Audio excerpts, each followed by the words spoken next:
Contenido del siguiente programa es ajeno a Universidad 92.1. Los comentarios u opiniones son responsabilidad de las y los productores.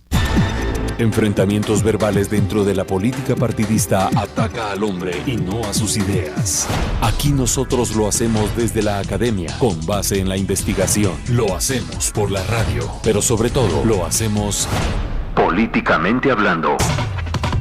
Políticamente hablando. Amplía tu información. Un análisis profesional, académico y formativo de la realidad social, económica y del Estado. Ahora, políticamente hablando. Al aire.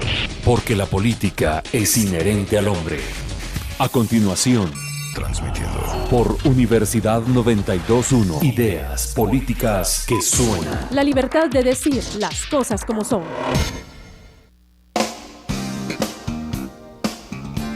Muy buenos días, estimados oyentes. Estamos en Políticamente Hablando, el programa radial de la Escuela de Ciencia Política de la Universidad de San Carlos. Les habla Mario Roberto Morales. En unos minutos se incorporará nuestra productora y conductora Carla Roldán. Esta mañana vamos a conversar acerca del primer doctorado en Ciencias Sociales de la Universidad de San Carlos de Guatemala y hemos invitado para el efecto al coordinador de este programa de doctorado, el antropólogo Ricardo Sáenz de Tejada, a quien Carla presentará con propiedad en cuanto se incorpore al programa.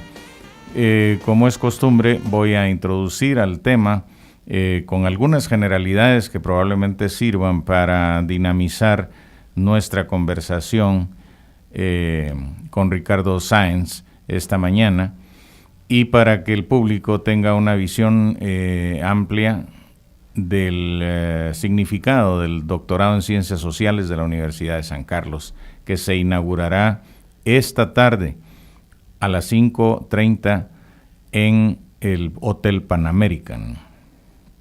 Sin duda, los posgrados, el universo de los posgrados universitarios es un panorama complicado en la América Latina, porque por un lado pues abundan posgrados de una calidad mediana en materias dudosas, por decirlo menos, y por otro lado pues hay posgrados de mucho prestigio, de mucho rigor científico que aportan al crecimiento intelectual, cultural de nuestros países. En el caso del doctorado en Ciencias Sociales de la Universidad de San Carlos, se puede decir que el esfuerzo está encaminado a la formación de intelectuales críticos, en el sentido de que la crítica es el ejercicio del criterio propio, e intelectuales radicales en el sentido de que sean capaces de ir a la raíz de los problemas, ¿no? En ese sentido de radicalidad. Y lo digo porque he estado muy cerca del crecimiento, la creación, la concepción, la creación y el desarrollo de este proyecto, que es un proyecto de posgrado impulsado por 3 escuelas de Ciencias Sociales en la Universidad de San Carlos: la Escuela de Ciencia Política, la Escuela de Historia y la Escuela de Trabajo Social. Entonces, por primera vez en la historia de la universidad, 3 unidades académicas convergen para crear un programa de posgrado doctoral. Y me parece que eso habla mucho acerca de la intencionalidad académica del programa y también de la intencionalidad de proyección social que se pretende que los egresados del proyecto tengan en su país, en sus países de origen, porque este doctorado pues pretende también proyectarse regionalmente en la región centroamericana. Pero para hablar específicamente ya del proyecto de doctorado, vamos a comenzar nuestra conversación con Ricardo Sáenz, a quien las 3 escuelas de Ciencias Sociales de la USAC mencionadas pues le han confiado la coordinación de este proyecto. Este proyecto, como digo, se inaugura hoy oficialmente a las 5:30 de la tarde en el Hotel Pan American, y próximamente se estarán haciendo las convocatorias correspondientes y naturalmente las entrevistas, etcétera, con aspirantes a estudiar el doctorado en Ciencias Sociales. Entonces, muy buenos días, Ricardo. Bienvenido a Políticamente Hablando. Buenos días, Mario Roberto. Muchas gracias por la invitación. Claro, con gusto. Bueno, empecemos hablando de las cosas más sencillas para información de los oyentes, ¿no? ¿Qué es este proyecto del doctorado en Ciencias Sociales y en qué consiste? Bueno, como usted lo adelantó, el programa de doctorado en Ciencias Sociales de la Universidad de San Carlos es el resultado de la cooperación de 3 de las unidades académicas dedicadas a ciencias sociales en la universidad: la Escuela de Ciencia Política, la Escuela de Historia y la Escuela del Trabajo Social. Acá podemos pensar que el doctorado también es el resultado de un esfuerzo de estas 3 escuelas por transformar la forma en que se ha venido realizando la docencia, la investigación y el propio manejo de los posgrados para ofrecer a las personas interesadas en profundizar en las ciencias sociales, docentes, funcionarios públicos, consultores, estudiosos de las ciencias políticas en general, un programa de doctorado de primer nivel académico que permita, como ya lo adelantó usted, no solo el desarrollo de un pensamiento crítico y radical, sino ofrecer respuestas a los grandes problemas de la sociedad guatemalteca. Sí, me parece muy bien. Bienvenida, Carla. ¿Cómo está? Bien, muchísimas gracias, doctor. Una disculpa pues a toda la audiencia y a nuestro invitado, realmente por hechos ajenos a mí.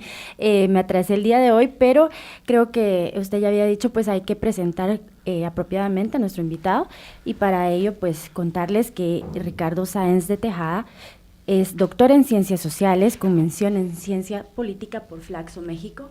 Tiene una maestría en Antropología Social por el Centro de Investigaciones y Estudios Superiores en Antropología Social, CIESAS. Es licenciado también en Antropología por la Universidad de San Carlos de Guatemala. Profesor e investigador titular de la Escuela de Historia de la Universidad de San Carlos. Ha sido profesor e investigador en la Universidad Rafael Landívar y en Flaxo, Guatemala, donde impartió el curso en el doctorado de Ciencias Sociales, maestría en Ciencias Sociales y maestría en Estudios Culturales. Entre los libros que ha publicado están Democracia y Elecciones en Guatemala, de 1984-2011, Mapeo del arreglo político vigente en Guatemala, Oliverio, una biografía del secretario general de la AEU, Revolucionarios en tiempos de paz, Rompimientos y recomposiciones en las izquierdas revolucionarias de El Salvador y Guatemala.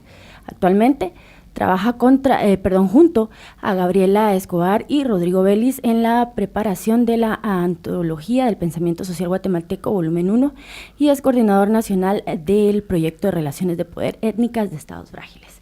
Así que muchísimas gracias por estar con nosotros tan temprano. También recordarles que siempre están disponibles nuestras redes sociales y los medios para que ustedes puedan hacer sus consultas en cuanto a cualquier duda que les surja en el tema de hoy, que es pues presentar el doctorado de Ciencias Sociales de la Universidad de San Carlos. Bueno, en redes sociales nos encuentra en Facebook como Políticamente Hablando y en Twitter como SP-USAC, y para llamar acá a cabina al 2220-9578. Entonces damos inicio ya con las consultas que tenemos el día de hoy. Y pues yo creo que ya Mario Roberto los puso en contexto de la importancia del doctorado acá en Ciencias Sociales para nuestro país. Sin embargo, pues nos gustaría entonces que nos responda, doctor Sáenz de Tejada, a qué razones académicas y sociales obedece la creación de este doctorado y qué necesidades pretende satisfacer. También, cómo está diseñado y concebido el programa del mismo. Bueno, como ya se había adelantado un poco, el programa responde, por un lado, a la decisión de estas unidades académicas de ofrecer a la sociedad guatemalteca un posgrado de nivel de doctorado de primer nivel, en el que se van a conjuntar los más destacados académicos en distintas ramas de ciencias sociales guatemaltecas para ofrecer a los estudiantes una formación, como se decía, de primer nivel, que les permita no solo hacer investigación, construir pensamiento crítico, sino responder también a las necesidades y demandas de este país. Me parece también que otro de los factores que influyen en la posibilidad de que desde la universidad podamos ofrecer este doctorado es que en las últimas 2 décadas o por lo menos 15 años ha habido una importante transformación en las ciencias sociales del país, y ahí observamos con mucho interés que mucho de lo que se publica y de lo que se debate en el mundo de las ciencias sociales fuera de la universidad es producido por investigadores que directa o indirectamente han estado ligados a la Universidad de San Carlos, pero paradójicamente no es desde la universidad donde se están produciendo estos aportes. Entonces estamos conjuntando a estos académicos, a estos investigadores, para desde la universidad conducir este proceso de formación que, como repito, pueda aportar a producir nuevos conocimientos, como es la aspiración del doctorado. Perdón.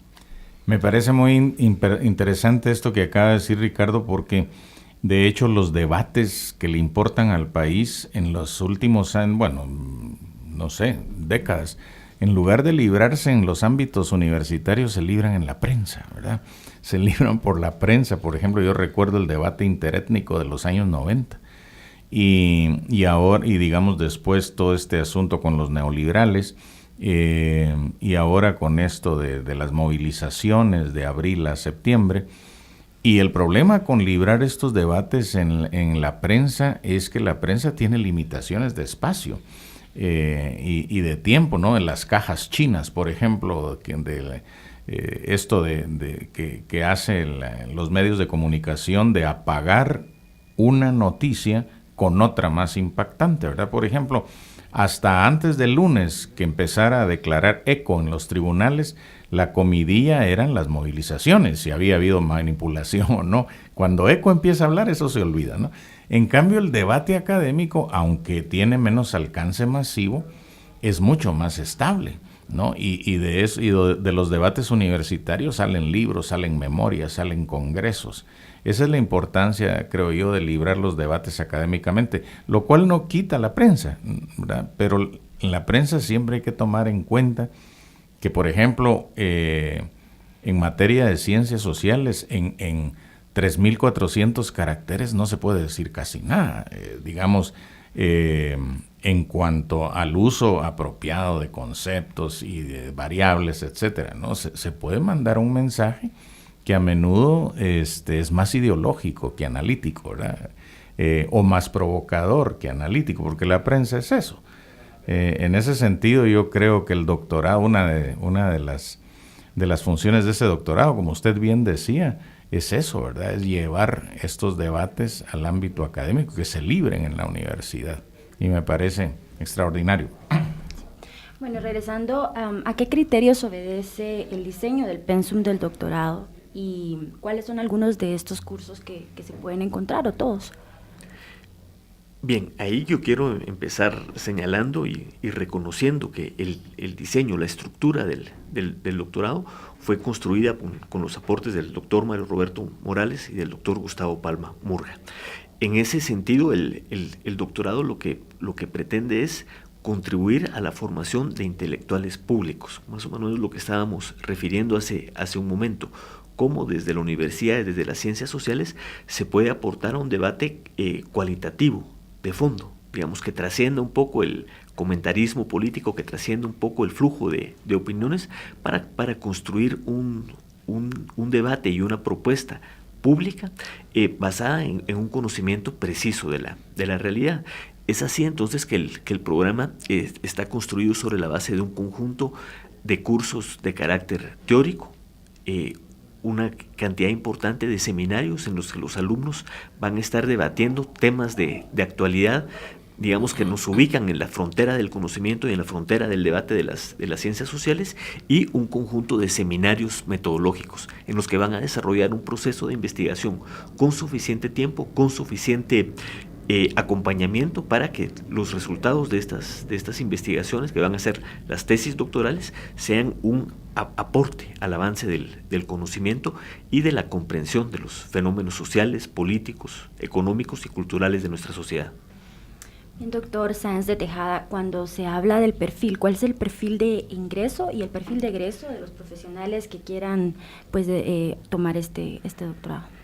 El perfil está dirigido en este momento, por lo menos en esta primera generación, a aquellos profesionales graduados de maestría, de preferencia en ciencias sociales, aunque está abierto a otras carreras, pero que tengan experiencia en investigación social y sobre todo interés en comprometerse de lleno en este programa, tanto para hacer la parte presencial del programa como en elaborar una investigación importante.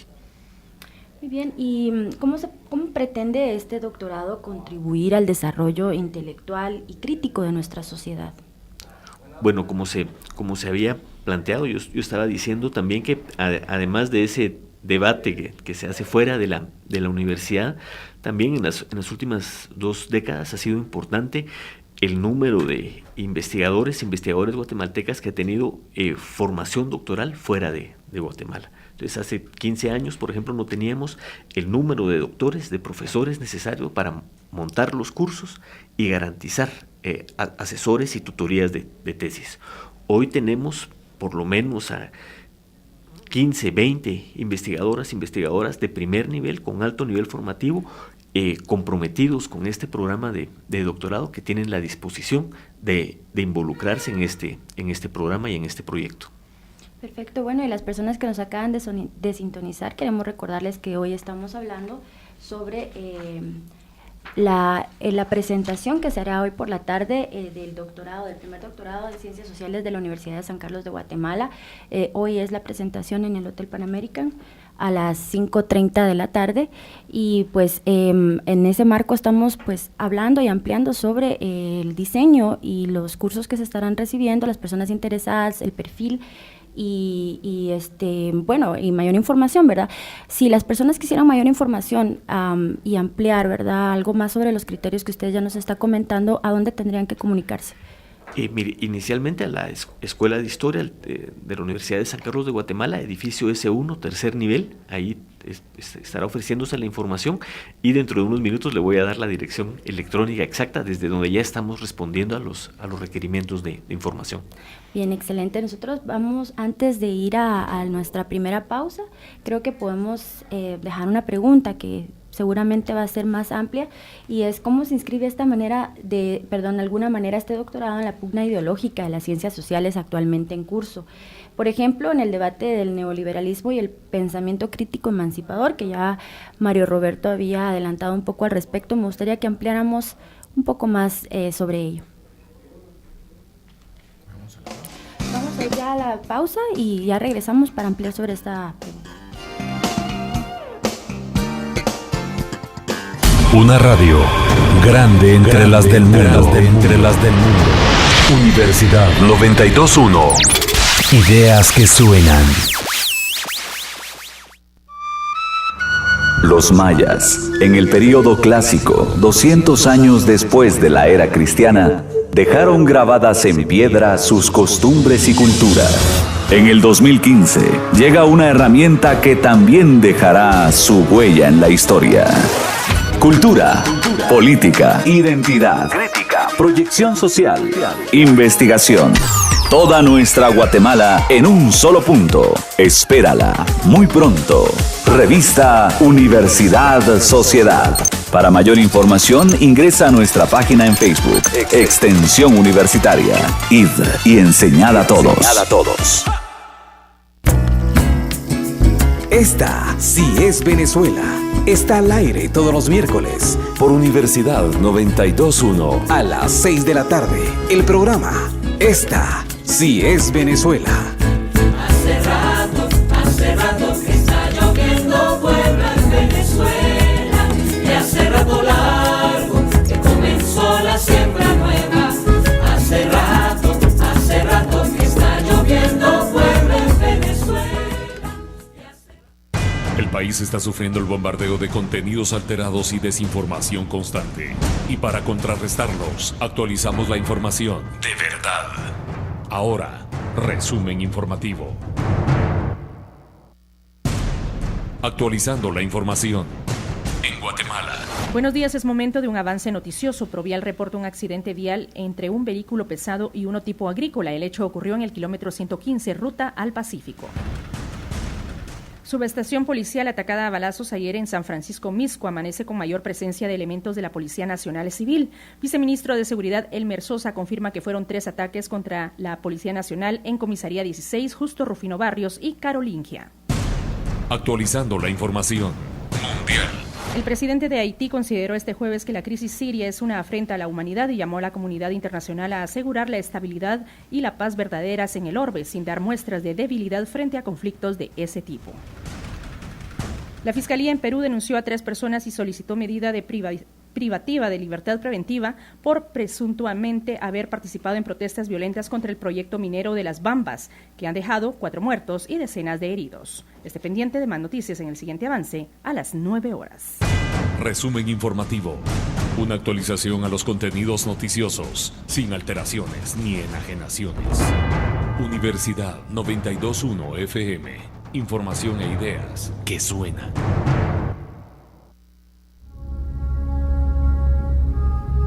Año 2000. El inicio de una era muy importante para la humanidad. Era necesario hacer cambios y aportes académicos. La revolución de la información seguía generando cambios cada vez más rápidos. Como consecuencia de esto, la Universidad de San Carlos de Guatemala creó el Sistema de Estudios de Posgrado. Y en octubre, celebrando 15 años de labor académica, la Coordinadora General del Sistema de Estudios de Posgrado lo celebra con una serie de conferencias impartidas por expertos internacionales y del alma mater. Martes 6, proyecto de investigación científica, fortalecimiento a tutores de tesis de licenciatura, maestría y doctorado, y estudiantes de posgrado. Miércoles 7, posgrado de calidad y acceso a financiamiento para trabajo de tesis. Jueves 8, acto conmemorativo. Viernes 9, genoma de enfermedades parasitarias. Para mayor información, comunícate 24 18 77 54, extensiones 81 274, 81 275. Invita Coordinadora General de Sistema de Estudios de Posgrado y Universidad 92.1. Ideas que suenan.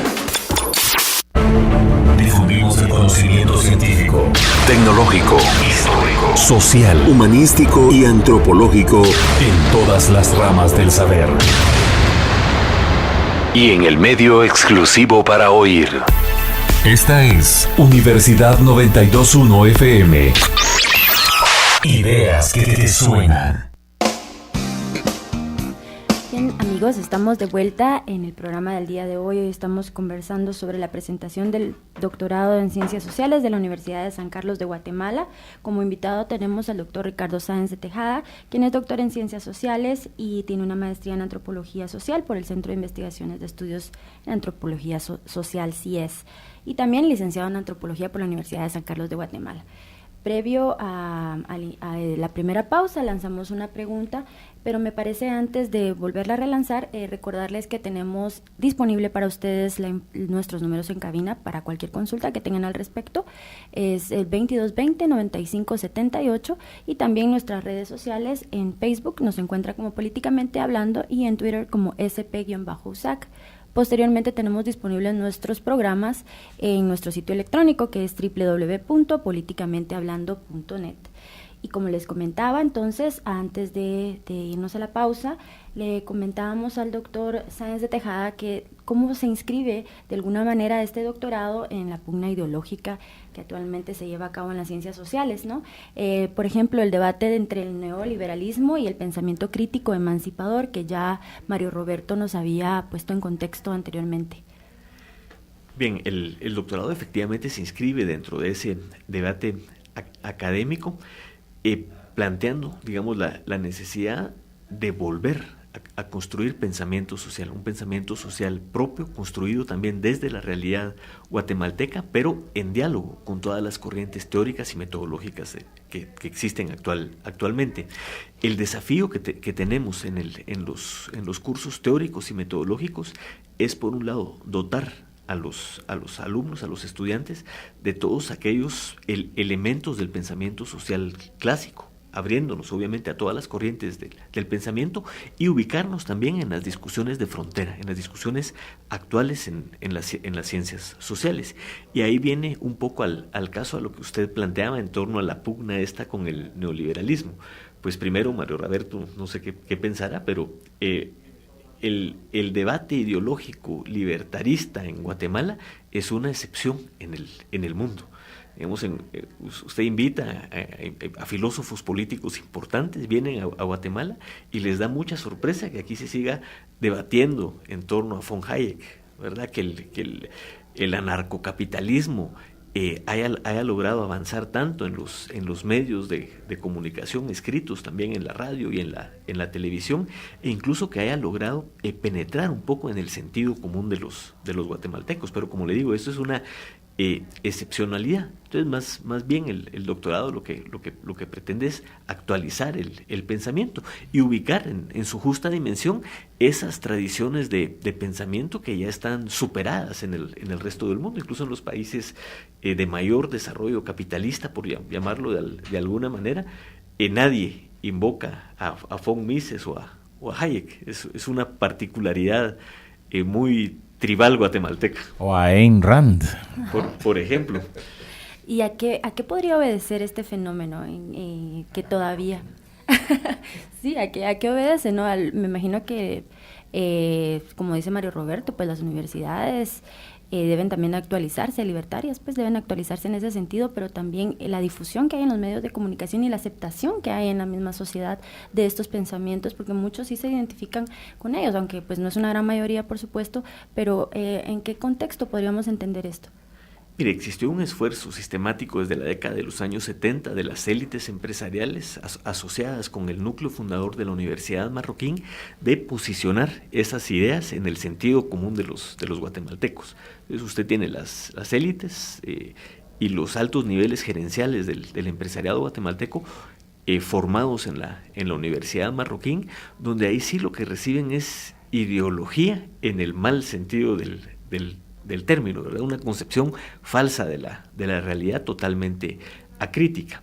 La utilización de medios de comunicación masivos, la radio, como decíamos, que tiene una penetración muy importante y en la que se ha difundido, digamos, como un conjunto de dogmas, como una suerte de catecismo, ese tipo de ideas, mientras que desde el campo progresista o desde el campo crítico no hemos tenido esa misma, no solo posibilidad en términos materiales, sino la decisión también de abordar ese debate ideológico. Me parece que ejemplos como este programa de radio, como lo que hace Mario Roberto en sus columnas, lo que están tratando de hacer las escuelas, se inscribe también en esta discusión.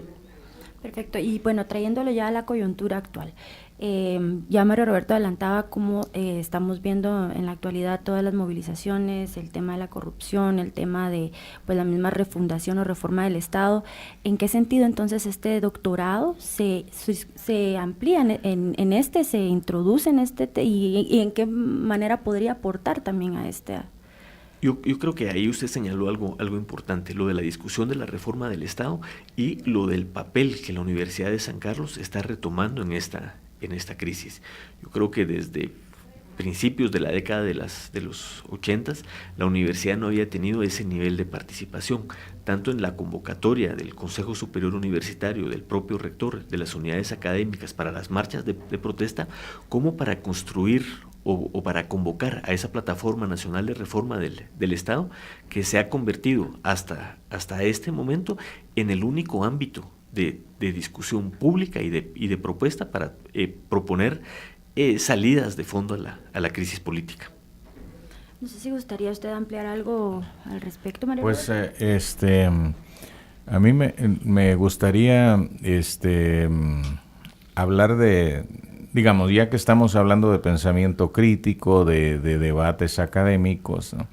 Preguntarle su parecer crítico a Ricardo acerca de algunos puntos que en lo personal a mí me inquietan respecto de la coyuntura reciente, ¿no? Respecto de las movilizaciones de abril a septiembre truncadas abruptamente, y del proceso electoral, ¿no? Por ejemplo, a mí me parece que hay digamos, el caso Valdizón ha sido analizado en el sentido digamos, de que se le satanizó por sus vínculos muy probables con formas ilícitas de capital, pero a mí me inquieta mucho la posibilidad de un fraude electoral o digamos, no solo por la quema de boletas, no solo por digamos, la adulteración de boletas, sino por algunos comportamientos que mucha gente ha reportado de la página electrónica del Tribunal Supremo Electoral. Concretamente en el caso del partido Movimiento Nueva República, ¿no? Cuyos votos disminuían y cosas así. Y digamos, en el caso concreto de Valdizón, ¿qué representaba él para el poder oligárquico guatemalteco que, digamos, fue eliminado sistemáticamente de la elección junto a Pérez Molina, junto a Roxana Valdetti? A mí me parece que estos tres personajes fueron linchados por razones ligeramente diferentes, pero que obedecen a una misma conveniencia, digamos, tal vez no solo del poder oligárquico, no solo del CACIF, que no es monolítico, ¿no? Sino, digamos, fueron linchados por intereses también geoestratégicos transnacionales, como el asunto del Plan para la Prosperidad del Triángulo Norte, ¿no? Entonces, estas son cosas que yo no he podido responderme con certeza, ¿verdad? Y en las columnas periodísticas, como decía anteriormente, no hay espacio. Yo tengo 3.400 caracteres nada más cada 8 días. Entonces las cosas no pueden tratarse con exhaustividad ni extensión. Pero solo por curiosidad me gustaría conocer su parecer sobre estas cosas. Bueno, yo creo que el desenlace de la crisis política ha sido el resultado de la interacción de múltiples factores, ¿verdad? Y ahí, como lo plantean quienes trabajan ciencias sociales, muchas veces las acciones de los actores, al entrar en interacción con las de otros, tienen los resultados no previstos por ninguno. Me parece que en esta crisis el resultado fue más o menos el no esperado por ninguno. Digamos, yo creo que muy difícilmente en febrero o marzo de este año podíamos prever lo que podía ocurrir. Cada actor que interactúa en esta crisis tiene una agenda distinta, intereses distintos que a veces confluyen y a veces no con estos. Entonces yo pienso que en primer lugar y sin lugar a dudas debemos de analizar el papel de la Comisión Internacional contra la Impunidad en Guatemala. Como sabemos, la Comisión Internacional contra la Impunidad fue el resultado de la gestión, digamos, o del esfuerzo del sector de organizaciones de derechos humanos y Projusticia, que desde hace 20 años, cuando se estaban negociando los acuerdos de paz, planteaba la necesidad de una entidad internacional que fuera a disolver esas estructuras creadas por el ejército y que habían pasado, digamos, al campo del crimen organizado.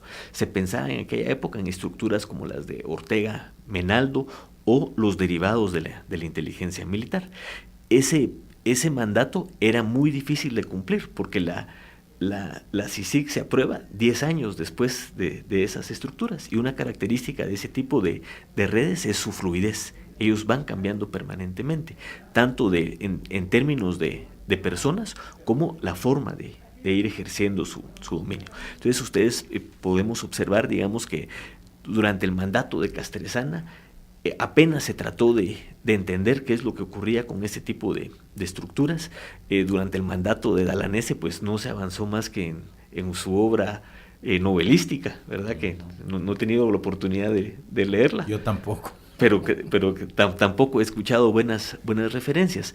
Mientras que con la llegada de don Iván Velázquez, él traía la experiencia de Colombia, y él introduce ese concepto que es importante también para la ciencia política y la sociología, que es el de redes político-económicas ilícitas, que nos plantea que son grupos de personas o individuos que desde posiciones políticas combinan acciones lícitas e ilícitas para acumular capital económico y político y generar impunidad.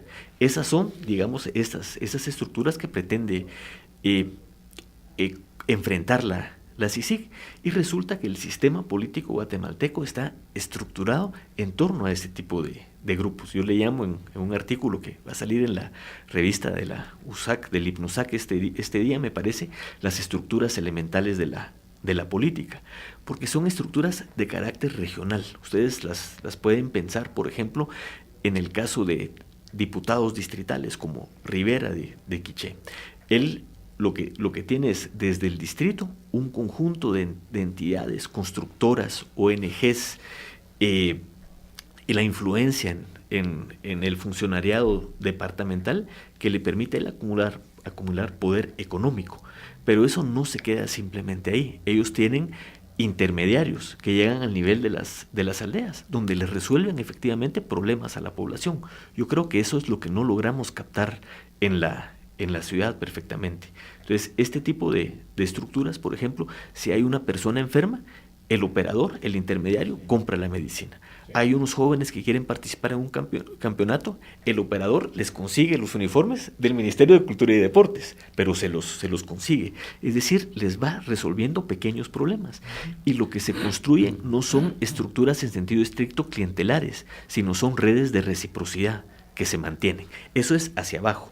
Hacia arriba, estos diputados lo que hacen es formar coaliciones de esas redes, y en el Congreso son importantes, ¿verdad? Entonces, Valdizón fue muy inteligente, porque él lo que hizo antes de abril de este año fue armar una enorme coalición de ese tipo de redes, que le permitía mantener chantajeado al Ejecutivo por las mayorías en el Congreso y tener una base territorial importante.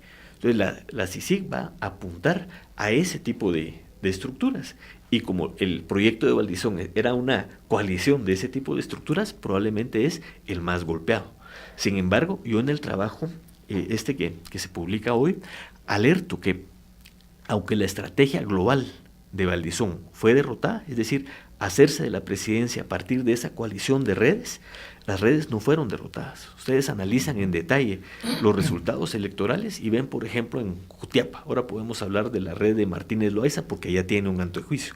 Entonces él es candidato por listado nacional, su hijo es candidato por listado distrital y Valdizón a la presidencia. En listado nacional en Jutiapa tuvo más votos Loaiza que Valdizón y que su hijo. Su hijo, que era diputado distrital, tuvo más votos que Valdizón, y Valdizón tuvo un porcentaje importante de votos. En el Quiché, estas estructuras fueron reelectas. Entonces se derrotó el proyecto global, no así las redes en particular. Entonces, la acción de la CICIG se orientó a eso, que coincide también con los intereses en contra de la corrupción, con los intereses en contra de los Estados Unidos, y terminó desbaratando un poco la estrategia global de Manuel Valdizón. El otro elemento, digamos, el otro actor importante que podemos ahora debatir son las élites empresariales. A mí me parece muy simplista esa división que nos han planteado algunos analistas sobre el capital tradicional y el capital emergente. Primero, porque no es real históricamente. Segundo, porque tiene contenidos de clase. Lo que pretende decir es, el llamado capital tradicional es aristócrata, de origen criollo y es limpio. Legal. Es legal y es limpio, lo que es falso. Primero, no todo el llamado capital tradicional tiene origen colonial. Pensemos en el grupo Multiinversiones. El más destacado y que se presenta como capital tradicional es reciente. Y su base de acumulación, paradójicamente, fue la Revolución de Octubre, porque el presidente Arévalo les permitió tener el monopolio de la harina inicialmente. Entonces, su acumulación originaria fue por una decisión estatal, paradójicamente, de un gobierno revolucionario. No es la aristocracia criolla ni la aristocracia española, sino que han utilizado el Estado para acumular bienes lícita e ilícitamente.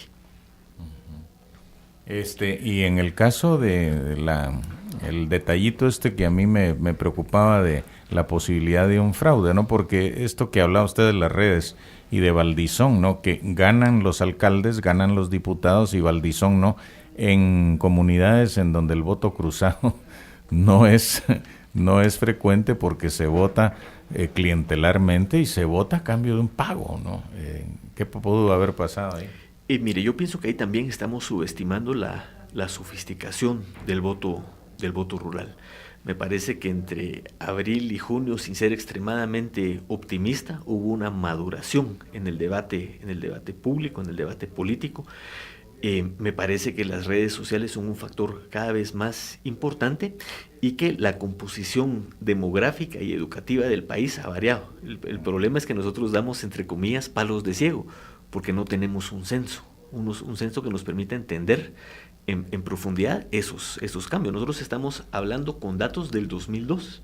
Imagínense ustedes, de hace 13 años, cuando la sociedad ha cambiado. Ha habido un mayor proceso de urbanización, han crecido tanto las cabeceras departamentales como las cabeceras municipales. El acceso a la tecnología, que nosotros pensamos que era solo en los centros urbanos se tenía acceso a internet, no es real. Los teléfonos, la generalización de los teléfonos, que por cierto es un instrumento extraordinario de acumulación, ha permitido que ese votante que está entre lo rural y entre lo urbano tenga acceso suficiente a la información y sí pueda desarrollar ese voto diferenciado. Sobre la posibilidad de fraude electoral, yo quiero ahí recordar que el diseño, digamos, de nuestro sistema electoral fue hecho por un ingeniero que falleció el año pasado, don Amílcar Burgos. Entonces él diseñó el sistema, pero la pura parte procedimental, pensando en el viejo régimen político. ¿Cuáles eran, digamos, las claves que permitían poder hacer fraude electoral? Entonces el sistema que él diseñó, primero tiene mesas electorales dirigidas por ciudadanos, que muy improbablemente de manera masiva se vayan a prestar a ese tipo de transacciones. Y por el otro lado, el sistema de fiscales partidarios, que neutralizan mutuamente la posibilidad de fraude electoral. En ese sentido, podemos afirmar con cierto nivel de certeza que el fraude electoral no se realiza el día de la elección. Es muy difícil porque los fiscales de los otros partidos pueden en cualquier momento impugnar el resultado de la mesa y a eso se le da trámite. El fraude, eso sí, se hace en los 4 años previos a la elección. ¿A través de qué? De la campaña anticipada, del uso sin control y sin ninguna regulación de recursos económicos provenientes de cualquier tipo, la utilización de recursos públicos para crear y alimentar esas redes, etcétera. El fraude, digamos, la trampa es antes del día de las elecciones. El día de las elecciones lo que se puede modificar es muy poco. Uh-huh. Doctor, y en relación a los dos candidatos que pasan a segunda vuelta y la conflictividad que se podría desarrollar, aunque creo que ya parece que hay bastantes planes que están orientados a disminuirla, ¿cuál es su opinión entonces con respecto al resultado que se dio después de las movilizaciones y de toda esta conciencia crítica que se despertó, pero con los dos candidatos que pasan ya a segunda vuelta, ese voto que se dio hacia el lado de Jimmy Morales? Y yo ya quiero empezar comentando un poco lo de la conflictividad. En todas las elecciones muchas entidades nos presentan los mapas de conflictos, nos presentan, estamos al borde del estallido, al borde de que se incendie Guatemala. Pero sistemáticamente nosotros lo que hemos podido observar es que los conflictos electorales y postelectorales son por disputas locales. Lo que se disputa es la municipalidad. La gente conflictúa por el alcalde, digamos, por la autoridad que tiene cara a cara. Muy rara vez por el diputado, casi nunca por el presidente. Por eso es que ante digamos, las quejas de don Manuel Valdizón, la gente no se movilizó, porque no es ese, digamos, el nivel de acción política. Sobre las movilizaciones ciudadanas, comentábamos antes de iniciar el programa con Mario Roberto, que pese a lo heterogéneo o parcialmente heterogéneo de la composición, lo que se tenía en común era la demanda de la renuncia del presidente, de la vicepresidenta y de la corrupción. Otras demandas más específicas, como la posposición de las elecciones o reformas de fondo, no eran las generales, no eran las que movilizaban a los grandes grupos de ciudadanos. Los momentos pico de las movilizaciones, incluyendo el paro nacional, respondieron a la exigencia de la renuncia del presidente. Esa fue la gran convergencia, lo que hizo movilizar al grueso de la población, no la suspensión de las elecciones ni reformas estructurales de fondo. Eso no está por el momento en la agenda pública, ni hemos construido nosotros una mayoría política que permita impulsarlos. Entonces, de ahí que los resultados electorales sí son hasta cierto punto sorprendentes, pero se mantienen, digamos, dentro de ciertas regularidades de la política guatemalteca. Voy a poner el ejemplo. Una de las leyes de hierro del sistema político guatemalteco es que partido que hace gobierno no se reelige y desaparece. El Patriota empezó aceleradamente la ruta de la desaparición, pero es una regularidad. Otra regularidad es la volatilidad electoral, es decir, antes cada 2 elecciones cambiaba radicalmente las preferencias de los electores. Ahora se adelantó un poco eso, pero si uno lo mira en la distancia, es parte de una regularidad.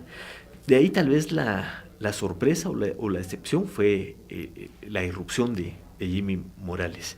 Yo pienso que lo de Jimmy Morales no es el resultado de una conspiración o de un plan intencionado de parte de él. Él, como cualquier ciudadano, con aspiraciones políticas, se puso en la fila, ¿verdad? Él pretendía ser hoy estas elecciones candidato presidencial, posicionarse un poco en el imaginario de la gente, en las siguientes elecciones pasar tal vez a segunda vuelta y en 3 o 4 elecciones más llegar a la presidencia. Eso se sumó, se aceleró por una serie de contingencias. Pero usted analiza, digamos, el electorado de Jimmy Morales y es la expresión de los cambios en la sociedad guatemalteca. Las encuestas lo que nos dicen es que es un ciudadano joven de 18 a 30 años, educado, primera generación de estudios universitarios, es decir, es el primer miembro de la familia que hace estudios universitarios y está presente en las cabeceras municipales grandes, en las cabeceras departamentales y en la zona metropolitana. Es, digamos, un espacio político que fue siendo construido por el discurso de Suber, la educación como un instrumento de movilidad social ascendente y el conservadurismo propio de la sociedad guatemalteca. Usted analiza cualquier encuesta de cultura política de Guatemala, las respuestas promedio del guatemalteco son las respuestas que da Jimmy Morales, digamos, coincide perfectamente en eso. Se identifica entonces. Exactamente. Mientras que en el caso de Sandra Torres, para hablar también de la otra candidata, la UNE tampoco, como muchos actores en la crisis, tampoco pudieron interpretar o analizar en profundidad lo que estaba ocurriendo. Y ellos persistieron en la estrategia de basarse fundamentalmente en el voto rural articulado a las estructuras partidarias. Entonces subestimaron, digamos, el fenómeno del voto diferenciado, la autonomía de las personas y sobre todo la importancia del voto urbano. Me imagino que ahora la UNE lamenta no haber hecho campaña en la ciudad de Guatemala. Hasta ahora lo están empezando a hacer. Entonces, desde esa perspectiva, digamos, los resultados no eran predecibles, pero sí son explicables. No hay grandes anomalías, me parece. Perfecto. El hecho de que, digamos, solo la persona Valdizón haya sido eliminada y no las estructuras que él representaba, o el hecho de que, digamos, la protesta en las plazas se haya centrado en 2 personas, ¿verdad?, en Valdetti y sobre todo en Pérez Molina, y no en el hecho de que la corrupción es sistémica. El resultado, pues, de todo esto es mínimo o casi nulo en el sentido de cambio social, ¿no? Porque las estructuras de Valdizón, que digamos que las cuales Valdizón representaba, permanecen vivas, y la corrupción sigue siendo sistémica. Digamos, no con esto quiero yo descalificar la movilización, ¿no?, sino que probablemente esto sea también un desenlace no deseado por los movilizados, y tampoco, digamos, se puede decir que minuciosamente planeado por las mentes perversas oligárquicas o internacionales, ¿no?, pero en definitiva el resultado al parecer es ese, ¿no? Y que probablemente lo que quede es un crecimiento, yo a mi modo de ver mínimo, ¿verdad?, de la conciencia crítica del ciudadano medio, ¿no?, en el sentido de que ahora ya después de todo esto pues tendrá un mayor colmillo político, tanto para sus análisis como para sus futuras movilizaciones. Empiezo con lo de las estructuras de Valdizón, esas redes político-económicas ilícitas. Yo en eso soy optimista, porque parte del factor derrota en los centros urbanos de Valdizón fue que la mayoría de los antejuiciados, diputados y alcaldes, eran parte de esa estructura, y esos juicios van en proceso. Mi estimación es que en los próximos 2 años, entre 15 y 20 de esas estructuras van a desaparecer porque van a ser desarticuladas mediante procesos judiciales. Entonces eso va a modificar en principio la composición del Congreso y va a obligar a las élites políticas a renovarse. Es decir, ya no van a poder actuar como ladrones o simplemente como ladrones, sino van a tener que sofisticar la forma de hacer política. En cuanto a los resultados de la movilización ciudadana, el problema, y perdonen mi simplificación, es que no hicimos una encuesta que nos permitiera saber qué es lo que motivaba a la gente. Mi percepción era que era la cuestión de la corrupción. Ayer discutíamos con don Edelberto Torres Rivas el tema de los agravios y de la injusticia, retomando aquel texto de Barrington Moore sobre las bases sociales de la injusticia y la rebelión. Entonces, él se pregunta cuál es, digamos, el umbral de tolerancia de un pueblo para movilizarse, para responder a lo que se presenta como injusto.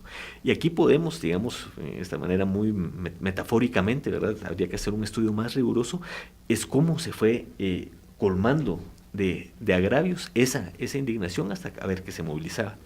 Yo pienso que recordemos que el primer grupo que se moviliza son las clases medias educadas y asalariadas.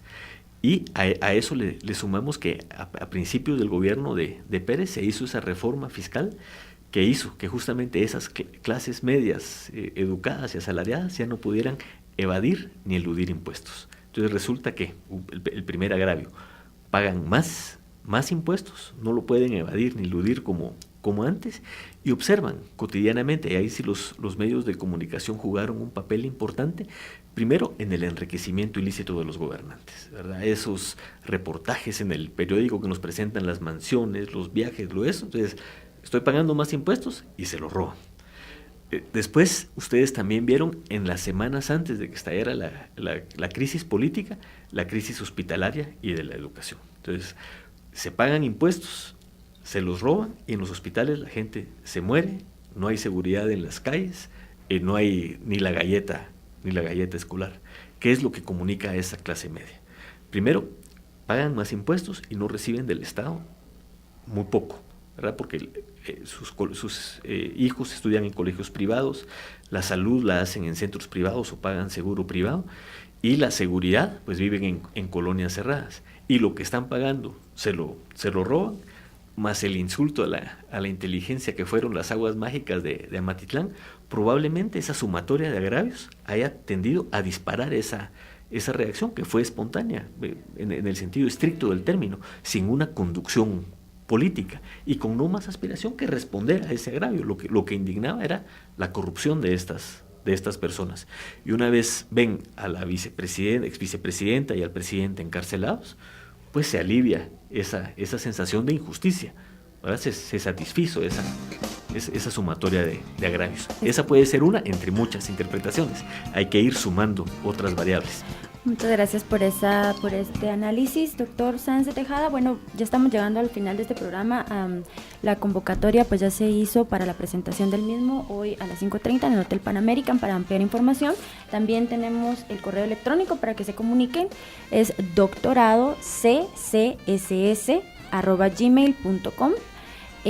Y bueno, antes de despedirnos ya con el mensaje final del doctor Sáenz de Tejada, solo quiero recordarles también que se está llevando a cabo el primer Congreso de Relaciones Internacionales denominado Justicia, Seguridad y Comercio Internacional en el marco de la reforma del Estado. Este es un esfuerzo también de la Escuela de Ciencia Política por aportar al análisis de la problemática nacional y su contribución por parte también de la universidad para estos aspectos. Se están desarrollando desde el día de ayer las actividades. Hoy tienen diferentes paneles con invitados profesionales en estas 3 áreas que ya mencioné, y el día de mañana se dará la clausura a partir de las 8 de la mañana. El día de hoy está ya llevándose a cabo desde las 8 de la mañana y tendremos actividades hasta las 5 de la tarde.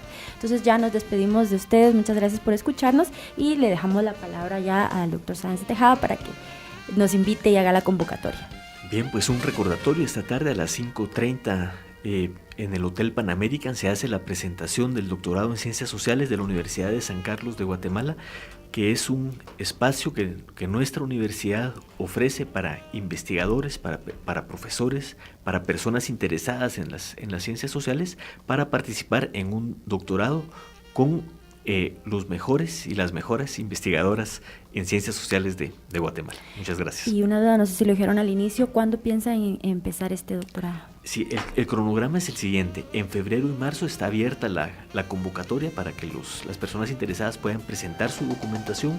En abril se hace el proceso de selección de quienes van a participar en la primera promoción, y en mayo y junio es el propedéutico. El curso del doctorado empieza en julio del 2016, pero este primer semestre de 2016 es muy intenso en todos los preparativos para el mismo.